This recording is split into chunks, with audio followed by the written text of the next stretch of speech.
Je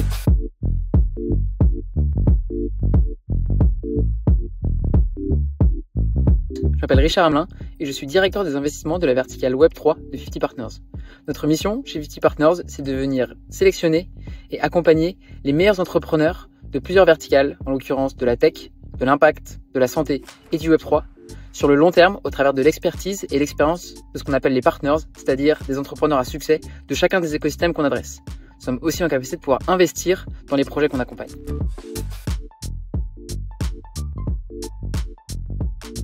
En réalité, aujourd'hui, beaucoup d'entreprises ou startups font rayonner leur société sur LinkedIn au travers du montant levé. C'est presque devenu un outil marketing sur LinkedIn ou sur d'autres réseaux sociaux qu'on peut voir. En réalité, c'est pas vraiment une fin en soi, c'est plus un moyen, une levée de fonds. Une levée de fonds ne fait pas du tout la réussite d'un projet. Les indicateurs de réussite sont tout autres. Ça peut être les EBITDA positifs, donc du coup la rentabilité, le niveau de chiffre d'affaires ou la pénétration d'un marché. Même au contraire, la levée de fonds, c'est un engagement à croître rapidement auprès des investisseurs afin de pouvoir au moins les rembourser. Parce que ces derniers sont généralement les premiers à être remboursés en cas d'événement de liquidité, et notamment quand une entreprise se revend auprès par exemple d'industriels à une valorisation qui est plus faible que la valorisation utilisée lors du dernier tour de table.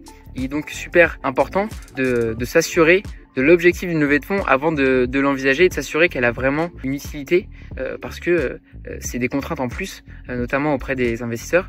Et donc cette dernière doit permettre de faire rentrer la startup dans une phase d'hyper-croissance de chiffre d'affaires afin d'obtenir rapidement la rentabilité et d'adresser un marché très rapidement en mettant en place des moyens permettant de rentrer dans cette phase d'hyper-croissance, notamment en recrutant des personnes qualifiées ou bien d'utiliser des outils spécifiques pour soutenir cette croissance.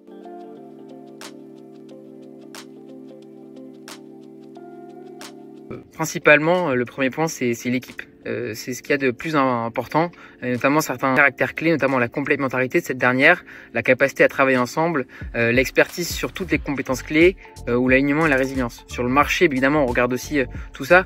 On veut s'assurer que le marché est assez gros, parce qu'il est toujours plus facile de capter 1% d'un gros marché que 50% d'un tout petit marché. Donc, on veut s'assurer de la taille de ce dernier, et ensuite la proposition de valeur et le positionnement par rapport aux acteurs existants.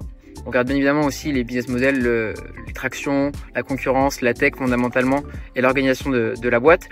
Et côté financier, ce sont principalement les horizons d'EBITDA positifs et sur le business plan, les hypothèses de croissance de chiffre d'affaires. Est-ce qu'on pense qu'elles sont valables, les charges, notamment en ressources humaines, si elles fit avec les conditions de marché actuelles. C'est bien évidemment la bonne utilisation de ces fonds. Quand on lève des fonds, on pense qu'on a du temps et en réalité, on n'a pas tant que ça.